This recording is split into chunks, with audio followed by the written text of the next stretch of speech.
Mas até os livros, né? Eu li 5 livros de Santa Joana d'Arc. Os 4 primeiros livros que eu li, desculpa a palavra, uma porcaria. Não, mas falei, mas era santa ou era louca? Porque dava a impressão das coisas meio misturadas. Aí eu pedi a Nossa Senhora, eu falei assim, olha, se é santa, canonizada pela igreja, deve ter algum livro que me conte a história, como era de fato Joana d'Arc. A personalidade, o que ela lutou, como ela conversava, o que aconteceu e como foi o julgamento dela, que ela morreu queimada, né? E aí eu queria uma coisa que me orientasse, né? E eu fiz o quê? Pedi a Nossa Senhora. Aí cheguei lá na biblioteca, lá no Ipiranga, em São Paulo, né? Tinha uns livros lá, e um livrinho assim, sem nada escrito, pequenininho, capa branca, sem título. Acho que uma atenção, sem título, não puxei, né? Pequenininho, livro de bolsa.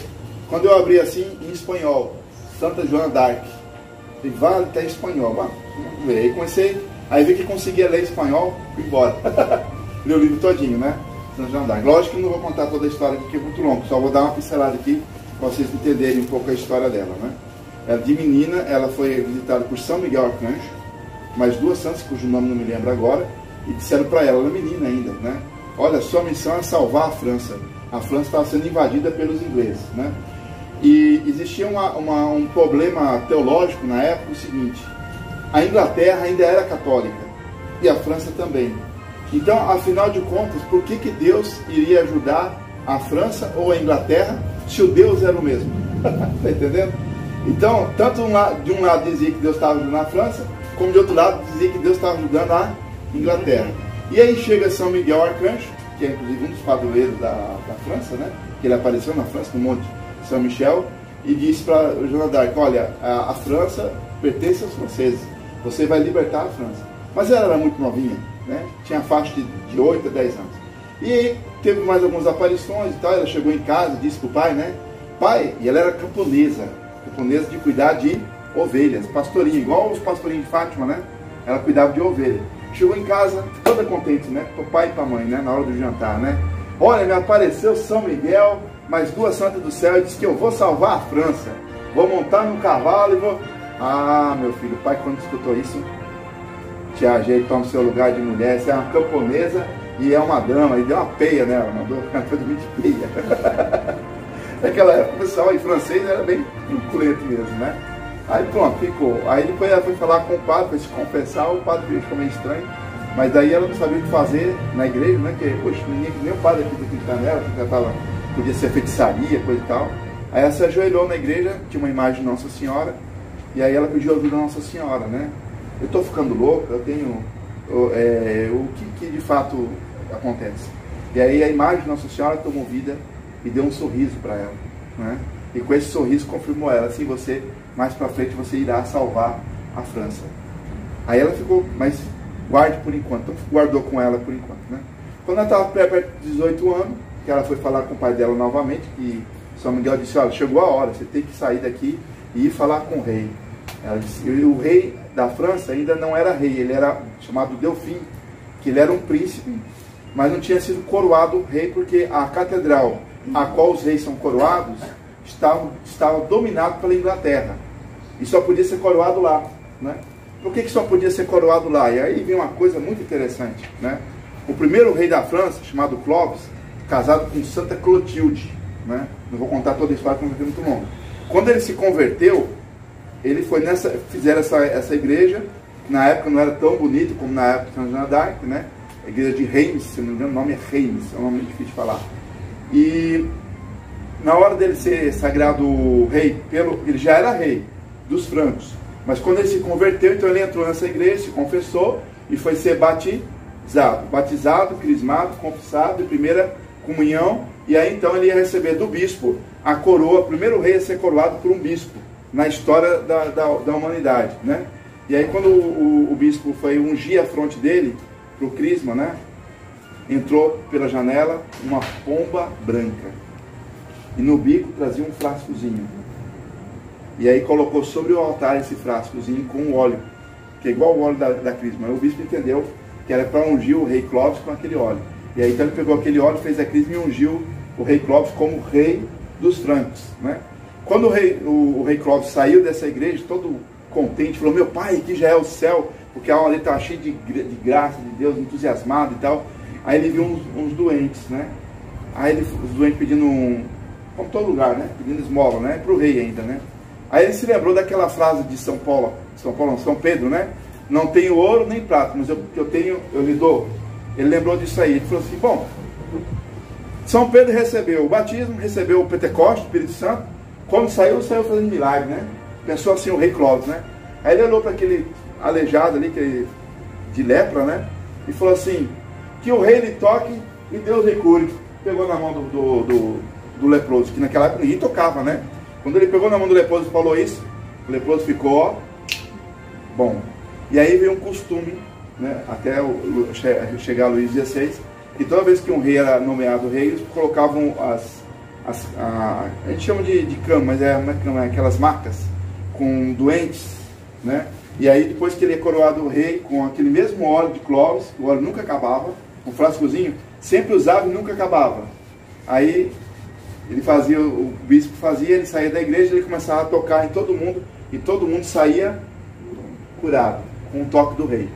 Isso aí a Rede Globo nem a escola ensina pra gente, né? Mas é um fato histórico, né? Bom, mas acabou com Luís XVI. Por que acabou com Luís XVI? Porque foi o último rei da França. Aí teve a chamada Revolução Francesa, que cortou a cabeça do último rei da França, que foi Luís XVI. E aí fizeram pior ainda, entraram na igreja de Notre Dame, que é onde estava o frasquinho lá, né?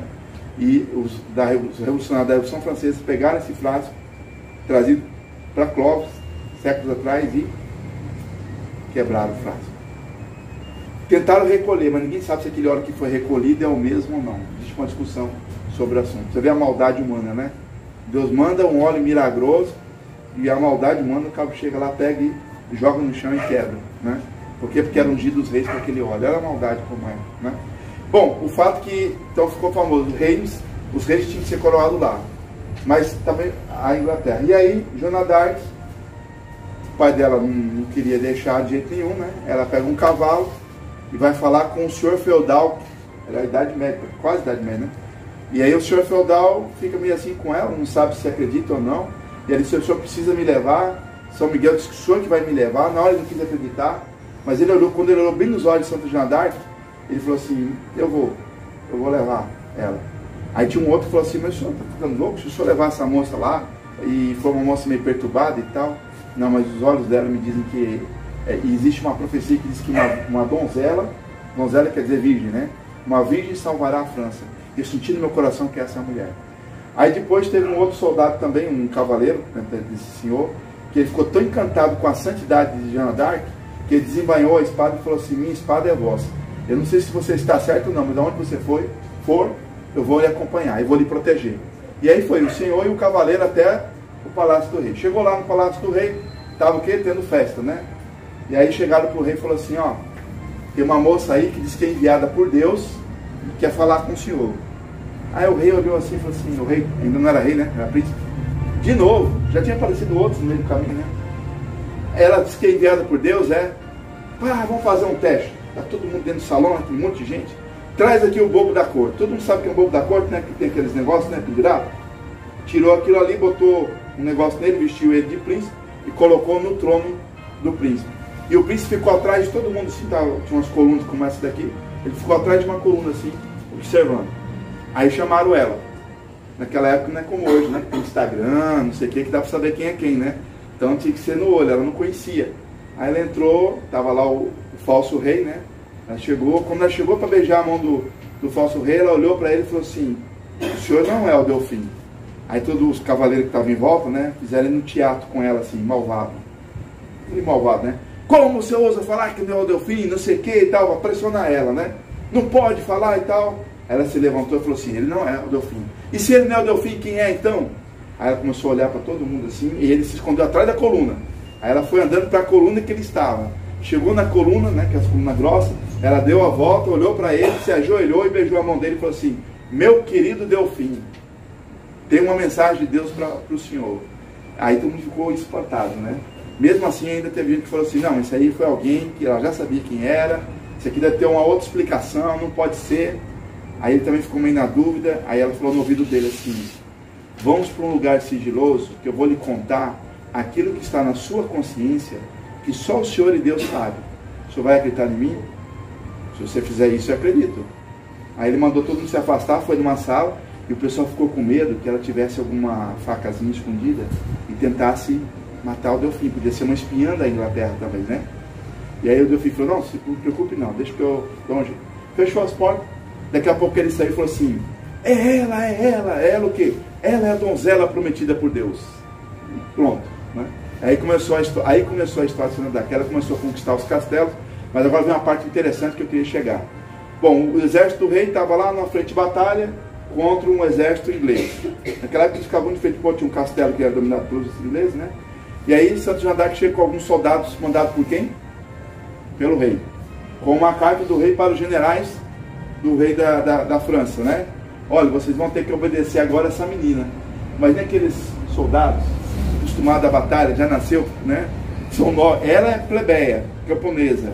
Uma menina de 18 anos, nunca participou de uma guerra e agora vai mandar nos generais, há anos e anos que estão acostumados ali na espada, né? A lutar, né? E quando ela chegou assim, deu a carta para eles ficaram meio revoltados, nem com raiva, né? Não, disse assim, não me admira que vocês não consigam tomar esse castelo. Vocês se dizem católicos? Nós somos católicos, tem aqui o padre, não sei o que e tal. Mas antes vocês tivessem a bandeira do diabo, vocês conseguiriam ganhar. Mas se vocês usarem a bandeira de Deus, vocês têm que agir como filhos de Deus. Então a primeira coisa, ela desceu do cavalo, aí tinha uma meriante. Sabe o que é uma meriante? Uma prostituta. O acampamento do exército do rei francês, tudo cheio de prostituta. Ela pegou uma, não sei se foi pela orelha ou pelo cabelo, Joana d'Arc, tá? Puxou assim e falou assim, olha aqui, ó. Enquanto vocês estiverem no pecado, vocês não ganham nada não. Tire todas as prostitutas do acampamento, manda tudo embora. Limpou o acampamento, ficou só os homens, né? Agora, todo mundo está aqui, ela trouxe alguns padres com ela também. Os padres vão fazer uma fila ali, ó. Todos soldados, todo mundo de joelhos se confessando. E é para se arrepender, viu? Aí todo mundo foi se confessar. Confissão, comunhão, tudo. Depois que ela limpou a alma de todo mundo, aí ela falou assim, agora sim nós podemos erguer o estandarte de São Miguel, que São Miguel tinha mandado ela fazer um estandarte. Então ela tinha um estandarte que ela fez, a mãe de São Miguel, com uma cruz, né? Agora sim, podemos combater embaixo do estandarte de São Miguel. Porque agora estão todos puros, purificados pela graça do Espírito Santo, na confissão e com a Eucaristia. E agora nós vamos direto lá e vamos ganhar a batalha. Você está louco? Já estamos há meses tentando ganhar essa batalha e nós vamos sair do nada assim agora? Me acompanhe. E esporeou o cavalo e foi com tudo em cima do castelo. E os soldados, tomados por uma graça do Espírito Santo, acompanharam São João d'Arc, né? Os generais ficaram meio assim, vamos também, né? Afinal de contas, foi tudo meio estrategicamente falando, foi meio loucura. Por quê? Porque ela não parou para fazer um planejamento. Ela foi em cima. No que ela foi em cima, os ingleses também não esperavam, né? E aí, quando ela tocava o estandarte na muralha do castelo, o castelo era tomado. Os franceses conseguiam entrar no castelo e dominar. E aí ela conseguiu a primeira vitória dela. No mesmo dia, ela conquistou 2 castelos, que estavam perto do outro. Acabou aquele castelo, ela já pegou o cavalo, esporeou e foi até o outro. Não deu tempo nem dos ingleses respirar, né? E aí os ingleses começaram a chamar ela de bruxa, por quê? Porque eles perceberam que quando ela conseguia chegar na muralha, porque estava tendo flecha, um monte de coisa, né? E colocava o estandarte de São Miguel, encravava na muralha, todos os soldados franceses conseguiam subir a muralha, né? Alguns ingleses diziam que os franceses praticamente eram levados por asas, porque não viam nem escada, subiram de uma maneira assim muito rápida, né? E na outra batalha, ela levou uma flechada bem aqui, ao lado do coração.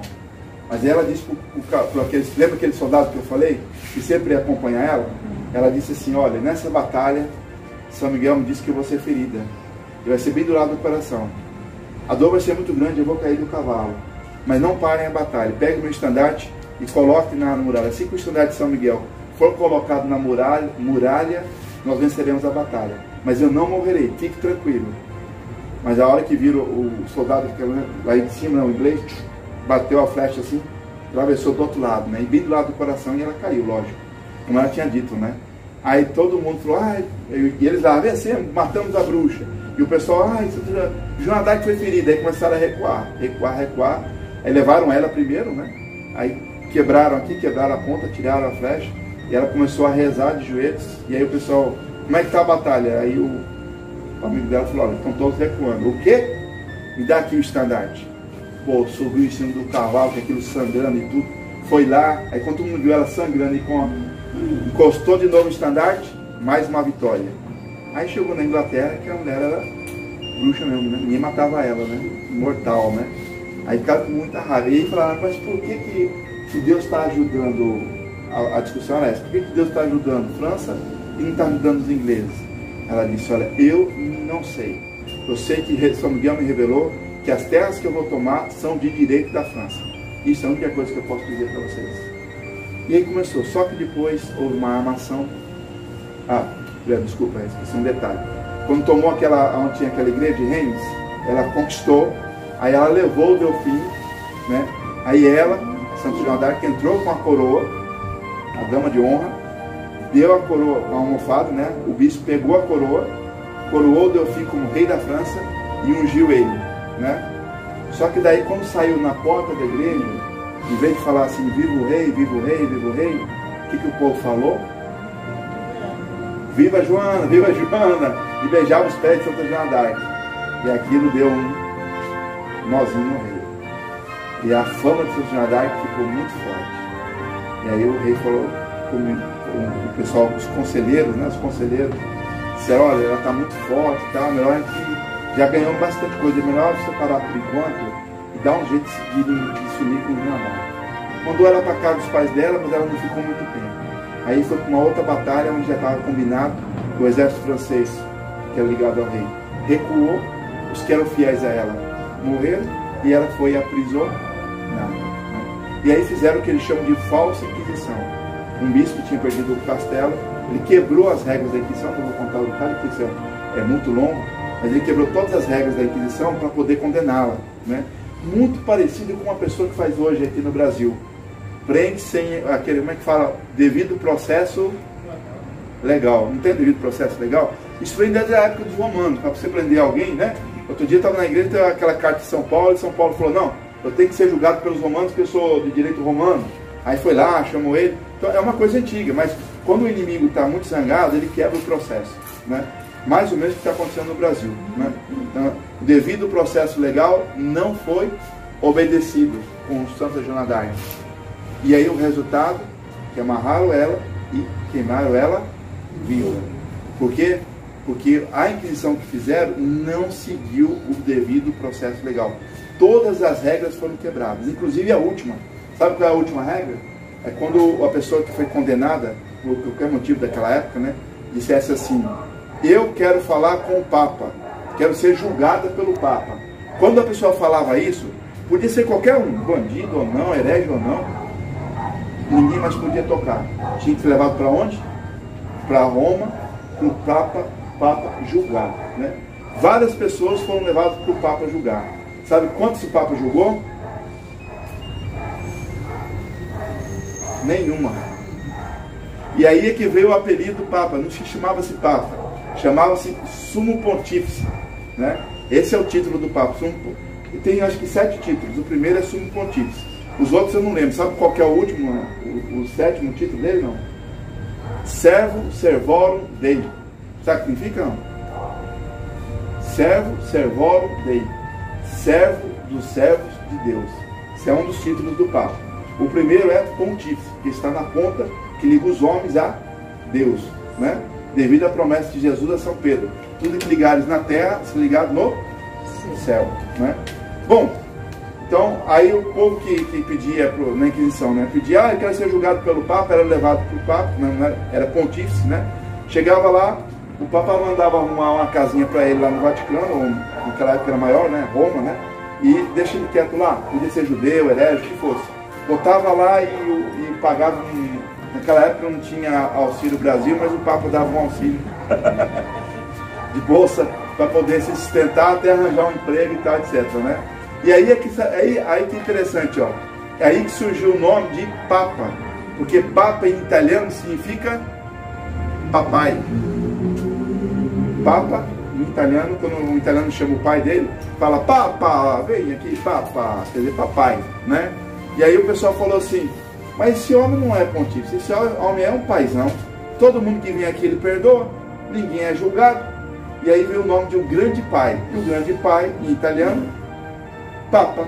Foi aí que surgiu o nome de Papa, mas na verdade não é um título, é um apelido dado pela bondade deles, de todo mundo que ia para lá, eles não julgavam, e davam uma casa, e davam comida, e davam tudo para eles, entendeu? Mas Santa Joana d'Arc também pediu, eu quero ser julgada pelo Santo Pontífice. Vieram de conta que não ouviram, encerrou o assunto, botaram no tronco, botaram a lenha e queimaram, né? Os ingleses que estavam em volta, ela dizia, Joana d'Arc enquanto queimava, né?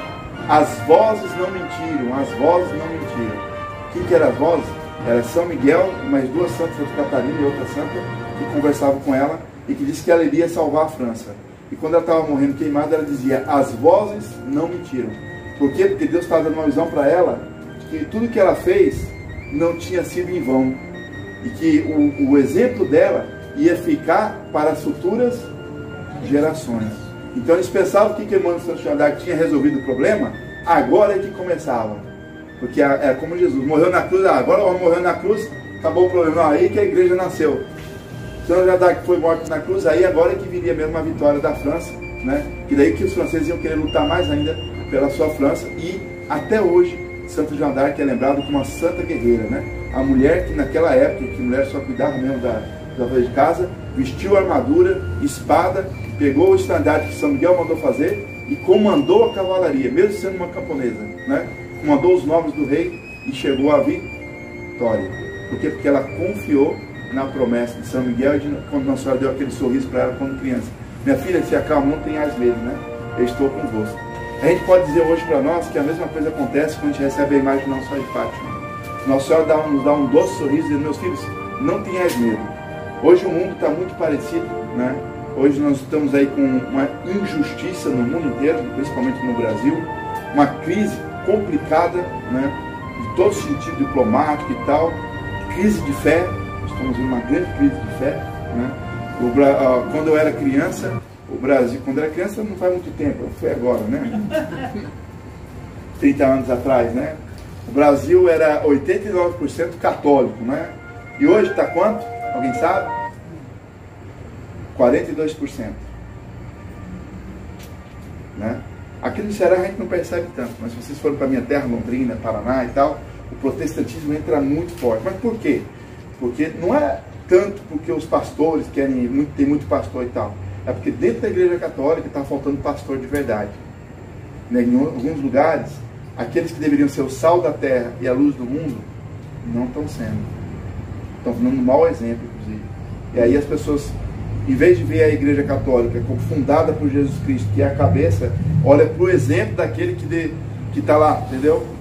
E aí, em vez de dizer, não, Jesus é meu exemplo, ah não, aí o padre fez isso, o bispo fez aquilo, e aí quebra a fé, e aí vem um pastor, a pessoa não estudou o catecismo, não estudou uma doutrina coerente, e acaba sendo levada pelos falsos pastores.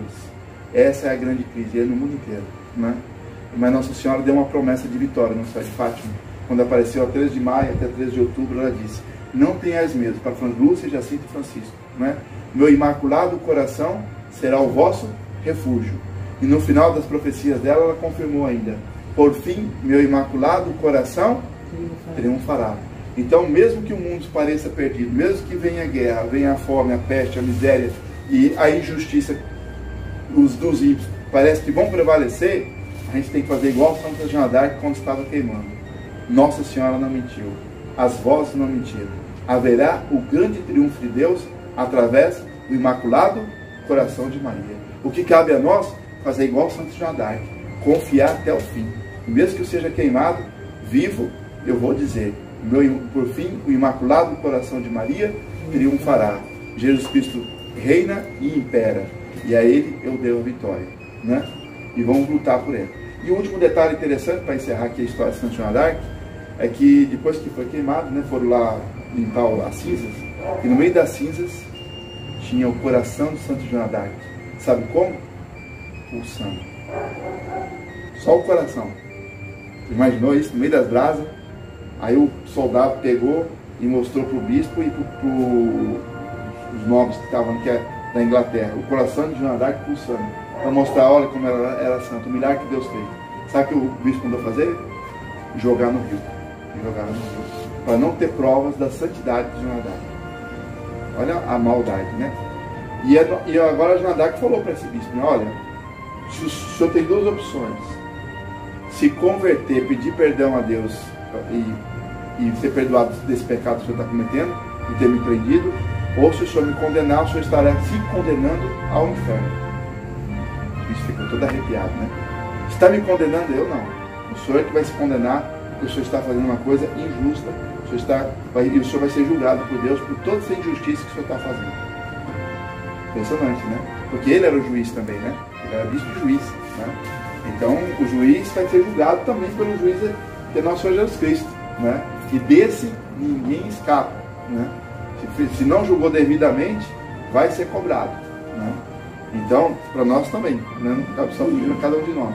Mas, no nosso caso, estamos aqui, nós queremos o quê? Queremos a vitória de Nossa Senhora aqui na Terra, que é a vitória, na verdade, de Jesus Cristo, através do coração de Maria, como ela mesma disse, Deus quer salvar as almas agora, através do meu imaculado coração, né? Mas também nós queremos uma outra coisa, eu acho, né? Senão vocês não estariam aqui. Eu acho que todo mundo quer a mesma coisa, a sua salvação pessoal, né? Ou tem alguém que quer ir para o inferno aqui? Tem alguém aí que quer ir para o inferno? Quer ir para o céu? Né? Então, Nossa Senhora deu... Nossa Senhora permitiu. Sim, com a graça de Deus, né? Eu vi uma outra coisa, não vou contar se vai demorar no funcionário daqui, mas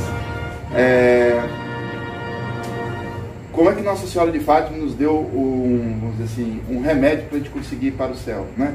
Olha, quer saber se vai para o céu? Está aqui a resposta. Então, a Senhora falou: se quereis ir para o céu, fazei a consagração e rezai o texto todos os dias. A quem fizer isso, eu prometo, terá todas as graças necessárias para a salvação de sua alma, a conversão dos pecadores e a paz para o mundo inteiro. Depois, mais para frente, ela pediu também a devoção do primeiro sábado, que já expliquei aqui várias vezes. Então fica a cargo de vocês, aqueles que puderem, né? Uma vez na vida pelo menos. Agora o sábado agora é o primeiro sábado de junho, né? Dedicado ao coração de Maria. Confissão, comunhão, rezar um terço e parar 15 minutos para meditar o mistério do rosário. Aí pode ser feito em grupo ou em particular. Isso fica a critério de vocês, né? Tem vários grupos aí que estão fazendo, lugares que estão fazendo em grupo, né? Na igreja de São Vicente está fazendo lá um grupo dos arautos do Evangelho. São famílias dos arautos que fazem lá na igreja de São Vicente. 4 horas, se eu não me engano. 6 horas da manhã na igreja de Nossa Senhora de Nazaré, um grupo Êxodo está fazendo lá. Tem um grupo fazendo na igreja de Nossa Senhora da Glória, lá na cidade dos funcionários.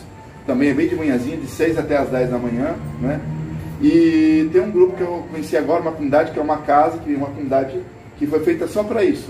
Não é só para isso, mas o carisma principal é em reparação aos sagrados corações de Jesus e de Maria. Então tem a primeira sexta-feira e o primeiro sábado, 4 horas da tarde. E 4 horas tem o terço, ou melhor ainda, a meditação, o terço e depois a Santa Missa. Mas e a confissão? A confissão pode ser 8 dias antes, 8 dias depois. Eu mesmo sempre me confesso logo na quinta, que é para garantir logo. E pode confessar para os 2 dias, né? Sexta-feira e sábado, uma confissão vale para os 2 dias. O que nós vamos realizar hoje aqui na casa da Joana d'Arc? Da Joana, né? E Joana d'Arc também não? Não. Foi só a Joana. Então, em vez de ser Joana d'Arc, vai ser Joana da casa, né? Então, o que nós vamos fazer hoje aqui para conseguir a nossa salvação? Dar os 2 primeiros passos que Nossa Senhora pediu. A consagração e o texto. Como é que nós vamos fazer essa consagração? Quem já participou deve estar lembrado, né? Coroando Nossa Senhora. Porque o Papa João Paulo II, ele disse: quem coroa uma rainha já está dizendo, eu amo e quero servir. Então, para nós, essa coroação não é só uma coroação festiva do encerramento, que hoje é o encerramento do mês de maio, mas é muito mais. É uma coroação transcendental onde nós realizamos a nossa consagração. Então, através dessa coroa, eu digo, eu amo e quero servir. E vou lutar por essa senhora. E qual é a espada que nós ganhamos de Nossa Senhora? Como ela mesma disse, ela chamou de espada, aqui no Brasil, em Campinas, numa aparição que foi conhecida como Nossa Senhora das Lágrimas. Já ouviram falar? Também não? Então vocês entram no YouTube, Mensageiros de Fátima, Brasil, e procura lá, aparição em Campinas. Tem a história de Nossa Senhora das Lágrimas. Depois, se quiser saber de outras aparições aqui no Brasil, tem outras lá também, de Erechim, aqui de Pernambuco, Erechim e Rio Grande do Sul, e tem no Pernambuco também. Lá eu conto a história daquela Nossa Senhora que apareceu aqui. Mas ela disse tanto no Erechim como também para a irmã Amara, ela disse: a espada que nos dará a vitória é o Santo Rosário. Usem a espada que eu lhes deixei. Né? Então, quando a gente coloca o texto na mão de Nossa Senhora, nós falamos assim: eu vou rezar o texto todos os dias. Do mês de maio. Não, todos os dias mesmo. Ainda, quem é a primeira vez também caiu, mas tem gente que já conhecia a pegadinha e ainda. Opa, né? Então hoje nós vamos coroar Nossa Senhora na intenção de nos consagrar a ela e rezar esse texto, que é a espada que Nossa Senhora nos deu, né? Não é a espada de Santa Joana d'Arc, mas é uma espada muito mais poderosa ainda, né? Que pode vencer as muralhas do ateísmo, do pragmatismo, do comunismo, das injustiças e tudo isso que nós estamos vendo aí, e pode renovar a nossa fé e pode trazer novamente as conversões daquelas pessoas que se desgarraram da Igreja Católica e trazer de volta para a Igreja. Porque, como Nossa Senhora falou, rezando o texto, nós estamos colaborando com a conversão dos pecados. Eu sei que aqui só tem santo, né? Por isso que eu estou falando que é a conversão dos outros, né? Mas todos nós temos que se converter também. Então, eu convido aqui a Dona Joana para vir aqui na frente.